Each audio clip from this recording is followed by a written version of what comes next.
Gig extras are a fantastic way to increase the order value for your gigs on Fiverr and really make you more money on Fiverr. Now let me say that gig extras may not be the focus for you initially because you're not really concerned so much about order value. You want to make sure you get as many orders as possible. And even if you're a level 1 seller, remember you have to make 50 individual orders to get through. So that should really be your priority. Remember, get the volume of orders so you move up through to at least a level 2 seller. And then when you've got that, then you can start to focus on increasing your order value. So it's important to say that your number one priority should be moving up through the Fiverr levels, as I've said before from the very outset of this section. But once you've got that to a level 2 seller, then you can start to focus on increasing order value. And a great way to do that is to push people towards buying gig extras. Now, some gigs, it's much easier for you to limit a lot what you're going to offer for $5 and really force them to upgrade. So here's an example.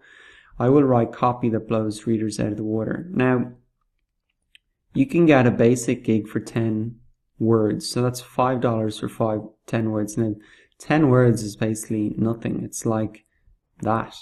So it might work if you're writing a headline, but more often than not, he's forcing really people to upgrade and add 90 words, so 100 words total, and that's going to be $25.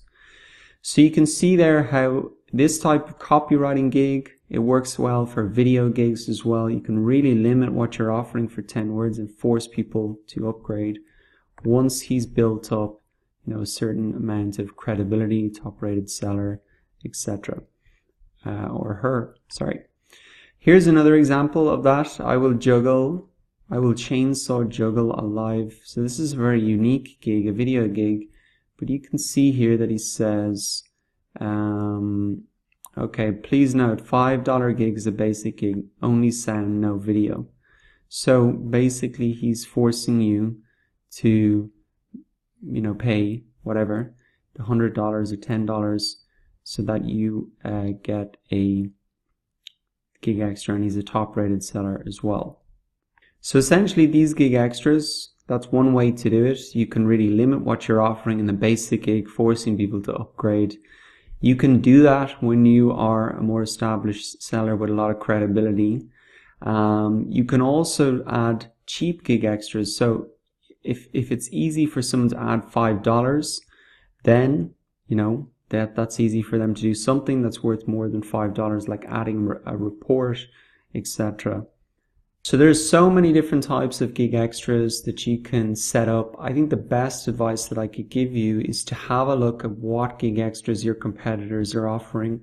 What are the ways that they have structured their gigs, and look for inspiration then from other similar categories or other things that you think people are doing. You can also type your keywords in here to find gigs that may be in different categories, and just to see what are some of the gig extras that people are offering, and then you can incorporate those into your own. From my experience, it really takes a little bit of testing to find out what works, what doesn't work, how to structure it well so people will actually upgrade. It could be a scenario where you limit it so much and then you get no sales.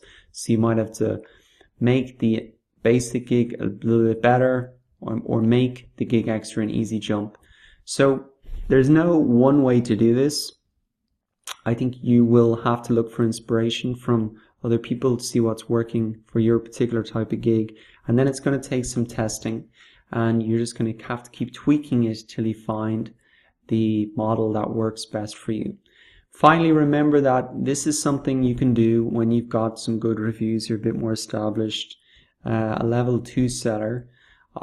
Your main focus, if you're not a level 2 seller, is to get a volume of orders in a short space amount of time. So you really want to offer a lot for $5 so people just keep buying gigs.